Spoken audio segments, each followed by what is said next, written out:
Hey Fear Minimalist, it's Sophia Lark of thefearminimalist.com, providing trauma recovery tools to help women of color heal the mother wound. If you're in an ongoing struggle to set boundaries or cut ties altogether with your mother, this video is going to share 5 reasons why that might be the case, so keep watching. For the best trauma recovery tips, tools, and strategies, be sure to hit that subscribe button and click the notification bell so that you will never miss a video when I upload new content every single week. Welcome back to my channel. I'm so glad that you're here with me today. I'm a survivor of mother wound trauma, a licensed professional counselor, a certified clinical trauma professional, helping women of color heal the mother wound and build resilience. So you're at the point where you know you need to set a hard boundary with your mother. That can mean permanent physical distance, maybe with some communication exceptions, or complete no contact. But you're having a hard time following through with those boundaries or just cutting her off altogether. Here are some mistakes that you may be making. The first mistake you may be making is, and this can be unconscious. A lot of times it is unconscious, but it can also be conscious. Conscious because you may not have the tools to be able to deal with it. And so you know it's happening, but you're like, I don't know what to do about it. But you allow guilt, shame, and fear, doubt, rumination to consume you to the point that you end up running back to your mother because you can't handle the feelings of accepting the truth of who she really is. She's a person who is incapable of giving you what you desire from her. Loves, hugs, in-depth conversation. I mean, let's be honest. You've never had that from her in the first place, right? If you look back over time, this is something that you have not had. But you have created this illusion of what she can be, and clinging to that illusion is what is costing you your happiness. You're clinging to it at your own expense. Those feelings are so strong that you are looking for any way possible, the quickest way possible, to reduce that anxiety. And so you end up compromising your own needs. But the goal is for you to face the reality of the pain. She did hurt you. She can't give you what you need. To feel that, to walk through it, to feel what you feel and not run away from it. And to process through the memories, the trauma of the memories and the messages that have been instilled that create these shame spirals. To walk through all of that so that you can get to a point where you create the space to get your needs met in other capacities. It's probably not going to be with your mother, and that's okay. There are millions of us out here who have the same situation. And we have found ways to get those needs met. By changing the way you relate to the messages and the memories of the pain, you change the way that you relate to yourself, to other people, and to the rest of the world. And that is how you experience transformation. The second mistake that you may be making is that you allow porous boundaries to run the show.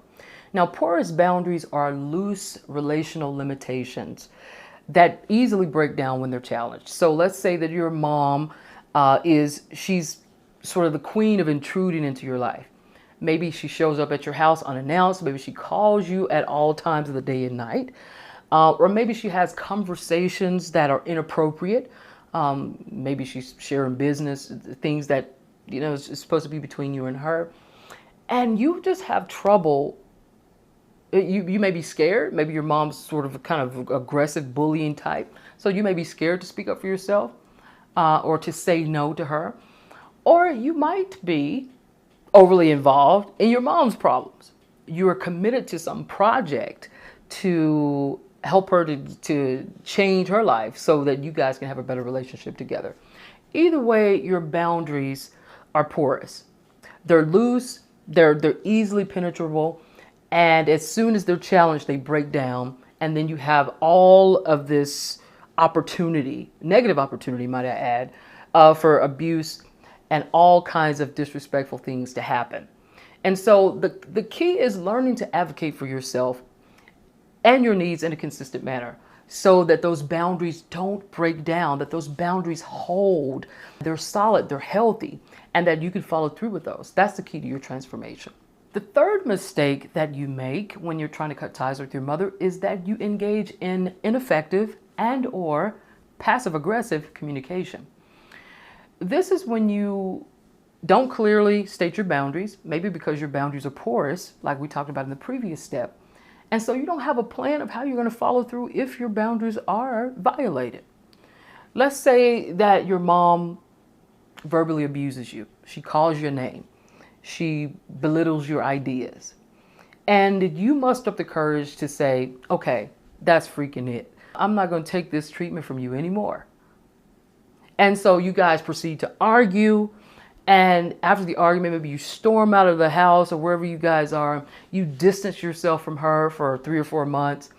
And then somehow you guys make a connection again and you come back together and you act like nothing ever happened. And so basically you perpetuate this communication cycle that I can voice my frustrations in a familiar way with my mother. But at the end of the day, ain't nothing gonna change. Nothing changes. And so basically what you're doing is you are taking a break until the next buildup and explosion. And it just perpetuates this vicious cycle, which keeps you stuck. All right, guys, let's take a few minutes to just chime in and let me know if this is making sense to you. Is this resonating? Are you currently having trouble setting boundaries with your mother? And if so, what are you doing about it? Let me know in the comments below. The fourth mistake that you make when you're trying to cut ties with your mother is that you continue to cling to what I call the illusion of the desired mother. This is the idea that your mother can be what you desire her to be if you can just finagle the situation in such a way where you can show her what she needs to do. If you can communicate, you can get the right combination of words and language together to present it to her on this platter where it goes ding and she goes aha, right? You're committed to cracking this code to her enlightenment. And here is the news flash. Not going to happen. There are a number of reasons why it's not going to happen, but probably the main reason is that your mom probably hasn't done her own work. And she's probably not planning on doing her own work. And even if she has done some work, probably there's been a stop somewhere where maybe she can't push through anymore. Maybe that was she went to capacity and that's it. Maybe she just doesn't have the ability to keep going, or she's just not willing. Maybe whatever it is that she wants to face is too painful. And so you're expending all of this energy trying to correct her pain. And for what? That's impossible, because she is the only one that can do that. Your job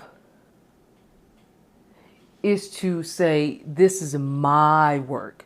My journey consists of me learning how to relate to the messages and the memories of the pain differently. Differently in the sense that when I'm triggered by memories of abuse or messages of unworthiness or whatever, the emotional charge is not there anymore. The heat is not there anymore. You've taken the sting out of it. So that when you are triggered, you're like, okay, I can handle this. I'm feeling it.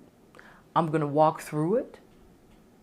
I'm going to guide myself to calmness, to relaxation, and ultimately to resilience, right? You're learning how to walk in a separate and individuated path that was stunted, right? Because before all of this, you've seen yourself primarily as an extension of your mother, of her needs, of her wishes, of her values. But when you learn to separate yourself from that, to relate differently to the memories, the messages of the pain, you start to become your own person.